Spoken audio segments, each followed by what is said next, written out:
Welcome home. Isa lang pala. Wala na kaya doon? Isa lang inuwi niya? Hindi yan inuwi eh. Isa lang inuwi ni Mami Tiger. Ay, hindi pala to si Mami Tiger. Kapatid niya pala to.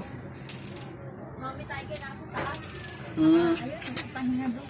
Na-notice mo nung hinalik-halikan siya. Oo. Ito pala yung... Oh, huwag mo hawain, kapatid mo yan. Kapatid mo yan. Binabantayan niya eh. Inakalmot. Huwag mo hawain. Kapatid mo yan, kapatid. Ayun yung mami nila nasa taas. Saan? Saan si Mami Tiger? Ayun. Ayun. Nakakuha mo na pala ang iyong baby ha. Isa lang pala yan ha. Baka naiwan pa dun yung isa. Dalawa yun eh. Welcome. Ano pa pangalan natin dito? Tagpi. Si Tag. Welcome Tagpi.